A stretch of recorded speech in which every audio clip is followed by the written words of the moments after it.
Two rivers, same year, same century. One is in Germany. It's the Rhine. It runs cold and smooth and fast from the Swiss Alps north to the sea. Merchants are loading barges right now. Wool, grain, salt, copper, goods moving effortlessly from the heart of the continent to the open ocean, 600 miles without a single obstacle. Towns have grown on both banks. The towns become cities. The cities become trading empires. The other river is in Central Africa. It's the Congo, the second most powerful river on Earth by volume, wider than most countries, carrying more water than all the rivers of North America combined. And it is completely useless as a trade route, because in its final 350 kilometers before reaching the sea, the Congo drops 270 meters in elevation. It turns into the largest rapid system in the world, a thundering, white-knuckled, impassable wall of water and stone. Ships cannot navigate it.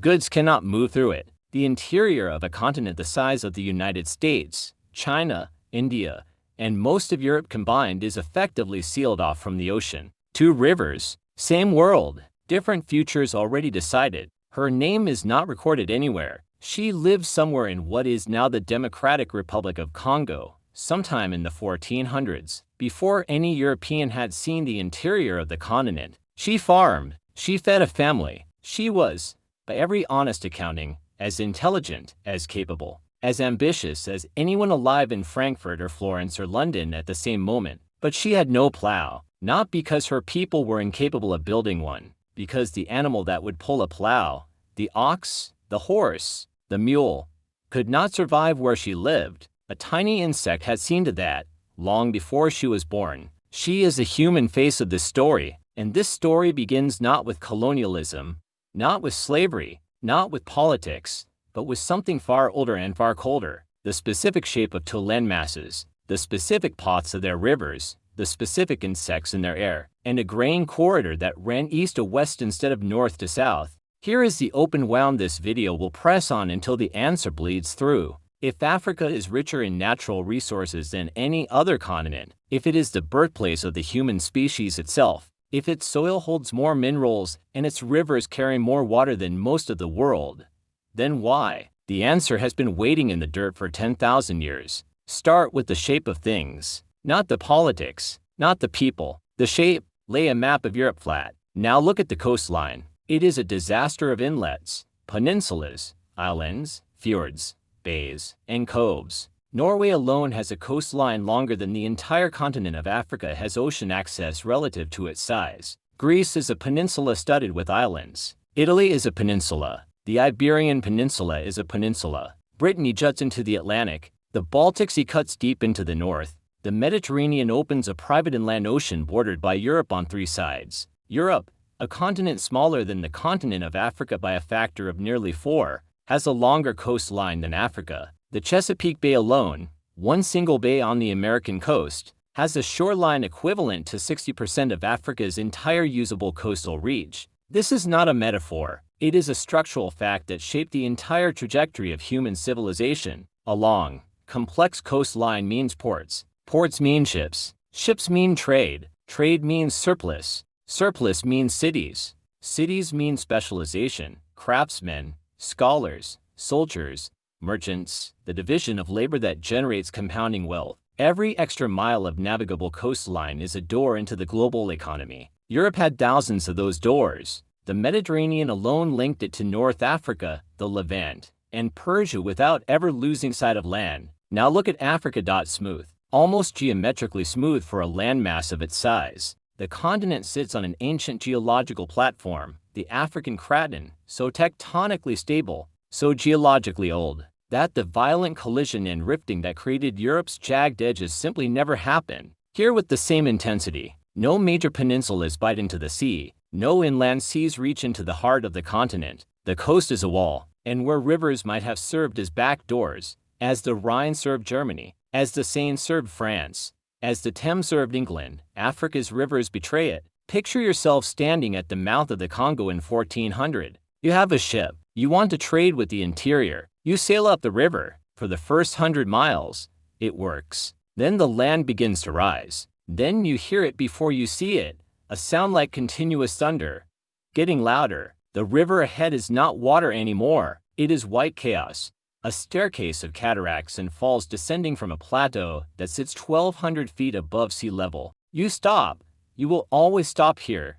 And this is not unique to the Congo. The Niger does this. The Zambezi does this. The Orange River does this. The Limpopo does this. All of Africa's great rivers, without exception, are interrupted by rapids, waterfalls, and elevation drops as they cross the edges of the interior plateau and descend to the coast. Every single one. The reason is geology. Africa is not a flat continent. It is a high plateau surrounded by a narrow coastal fringe. The interior sits elevated. The rivers born on this plateau run inland for thousands of miles, then fall off the edge toward the sea in a series of drops and cascades that are among the most spectacular geographical features on Earth and among the most economically catastrophic. The Amazon River, for comparison, drops 6 meters over its final 800 kilometers. 6 meters. The Congo drops 270 and 350. You could fit the height of the Eiffel Tower into that descent, and then do it again.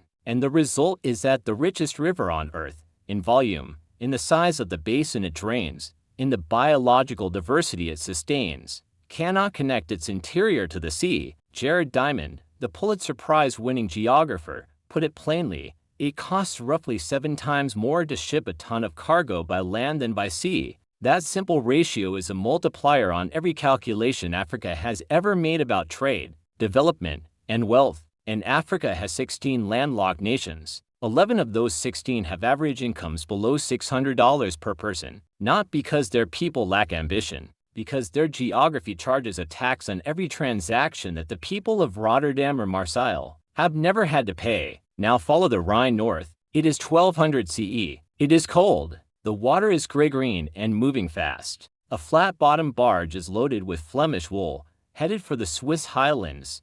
Another is coming the other way, carrying salt from the Alpine mines. They pass each other without ceremony, the way people pass each other on a road they take for granted. This is not remarkable. That is the point. The Rhine has been doing this for 2,000 years. The Romans used it as their northern frontier and as their primary supply line simultaneously. Medieval German cities grew along it because the river was free infrastructure. No engineer required. No maintenance budget. Just gravity pulling water downhill to the sea and trade following the same path. By the time you connect the Rhine to the Danube, which empties into the Black Sea, you have a navigable waterway that touches the North Sea and the Mediterranean, and the edge of Asia, crossing the entire width of Europe almost without interruption. In 793 CE, Charlemagne ordered a canal dug to connect the two river systems. The project failed, but the impulse was correct. Europe's rivers, flowing in the right directions, could almost be stitched together into a single continental trade network. This is the quiet engine of European wealth that no one talks about at dinner parties. Not the genius of individual entrepreneurs, not the Protestant work ethic, not racial destiny. A river that happens to flow toward the sea without a waterfall in the way. But here is where the story fractures, where the timelines that have been running in parallel since the beginning of this video collide. There is a version of the geographical argument that is clean and satisfying and wrong in a specific,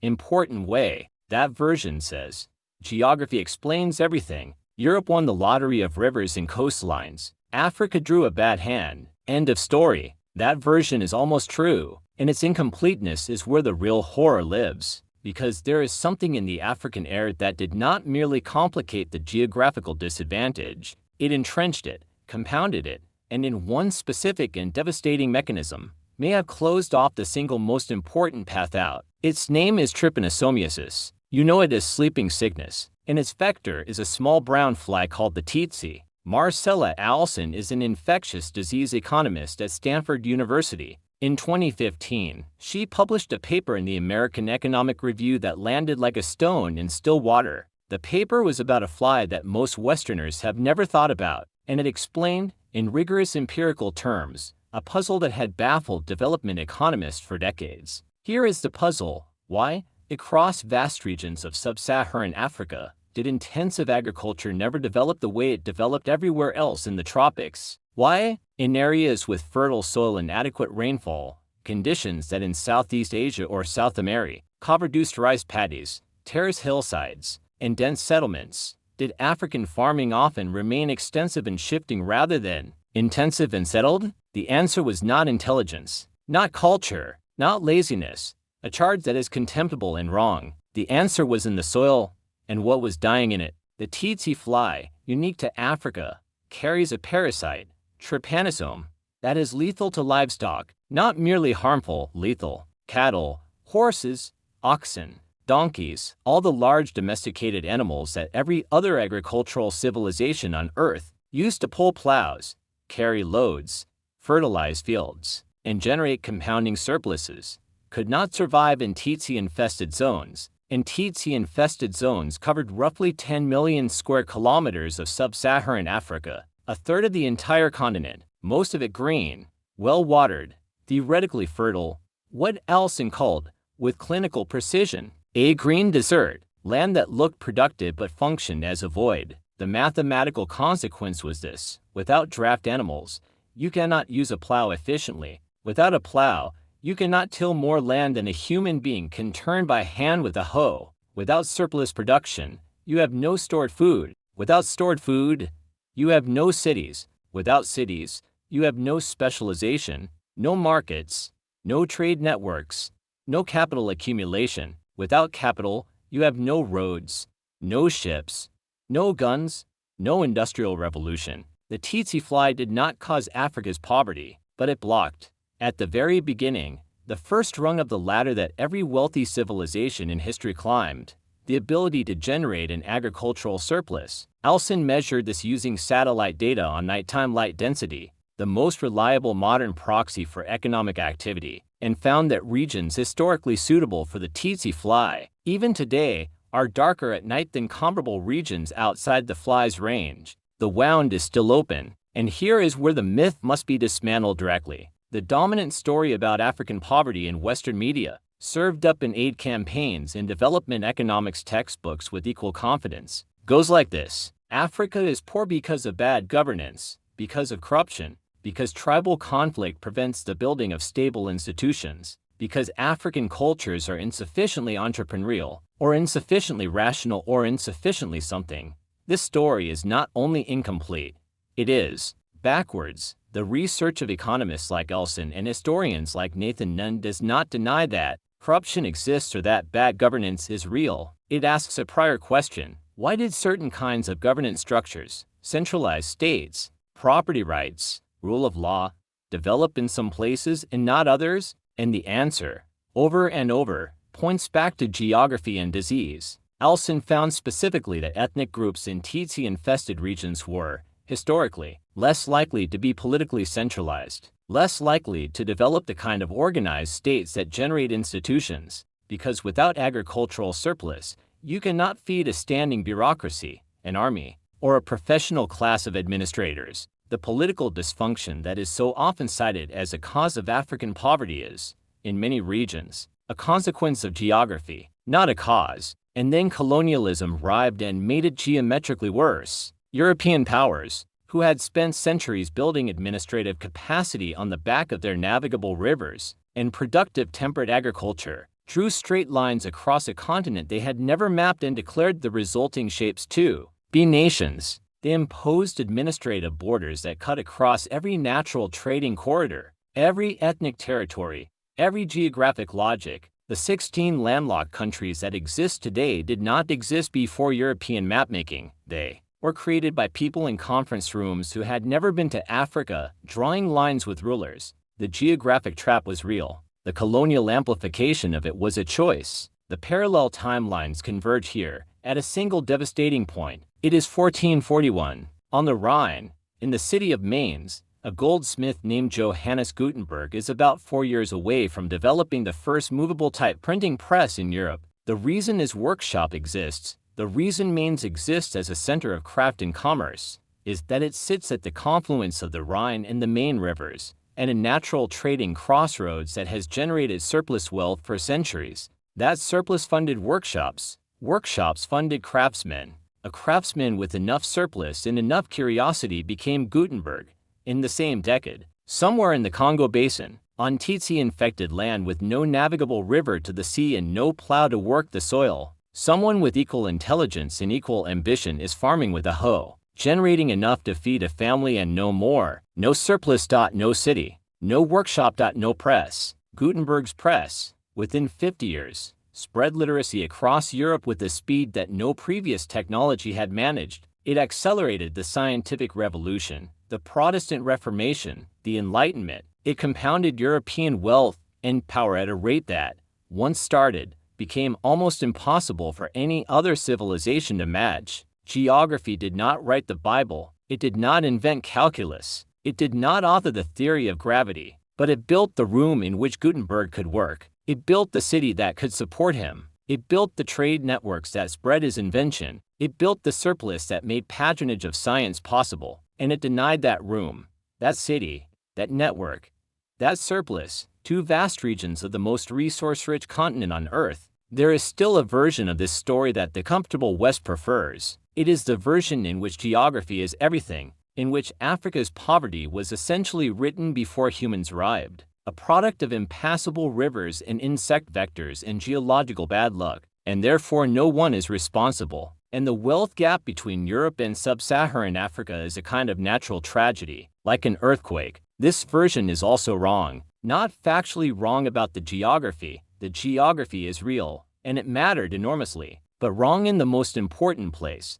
It treats the story as finished. The slave trade removed an estimated 12 to 15 million people from Africa over for centuries, the most productive working-age adults, disproportionately from coastal regions that were, despite everything, developing trading economies. Nathan Nunn at Harvard mapped the regions most affected by the slave trade and found a direct correlation with reduced economic development today, not historical, today. The regions that lost the most people are the regions with the least trust, the weakest institutions, and the lowest growth rates, because the slave trade did not merely remove bodies, it destroyed the social fabric. It incentivized communities to betray each other for profit. It made every neighbor a potential threat. That damage is still visible in survey data on interpersonal trust collected the 21st century. This is the convergence. Geography gave Africa a harder starting position.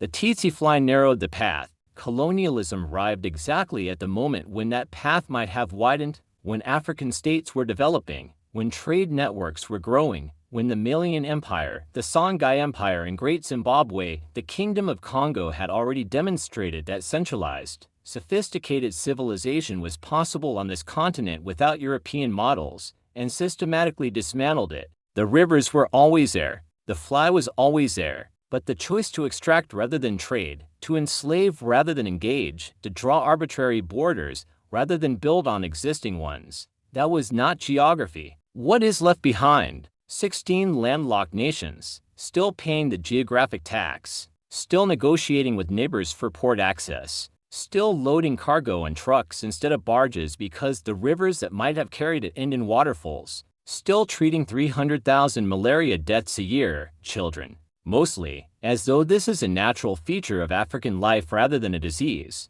That was functionally eliminated from Europe and North America by the mid-20th century with money that the African tax base, burdened by all of the above, never had to spend. And yet, the story is not sealed. Ethiopia, landlocked, has grown its economy at an average of 9% per year for over a decade. Rwanda, landlocked, has become one of the fastest growing economies in Africa, with a capital city that is cleaner than most European ones. Botswana took its diamond wealth and built institutions other than dynasties, and is now the wealthiest country in sub-Saharan Africa per capita. These are not accidents of geography. They are choices made in spite of geography, which means a framework is not deterministic. Geography is not fate, it is weight. Weight that some carry more of than others. Weight that history sometimes added to for reasons that had nothing to do with terrain. The wealth gap between Europe and Africa is not a mystery. It is a bill written in the soil, in the rapids of rivers that run the wrong way, in the bite of a fly that lived only here, and then annotated and multiplied over centuries by decisions made in London and Brussels and Lisbon by people who understood exactly what they were doing. The question that should keep you awake is not the one you started with. The question you started with was, why is Africa poor? The answer, as you now know, has a geography chapter and a history chapter and a biology chapter and a policy chapter, and none of them can be read in isolation. The question that should keep you awake is this. In 2024, the Democratic Republic of Congo sits on an estimated $24 trillion in mineral wealth: cobalt, coltan, gold, diamonds, copper. The world's electric vehicles and smartphones cannot be built without Congolese cobalt. The global transition to clean energy is, in a real and physical sense, dependent on the DRC, and the DRC remains one of the 10 poorest countries on Earth. The rapids are still there, the fly is still there, the borders drawn by men who never visited are still there, and the wealth extracted from beneath the ground is still flowing, with remarkable consistency, in the direction that it has always flowed. If you've never heard this version of the story, you won't find it wrapped in this kind of detail anywhere else. Stay close.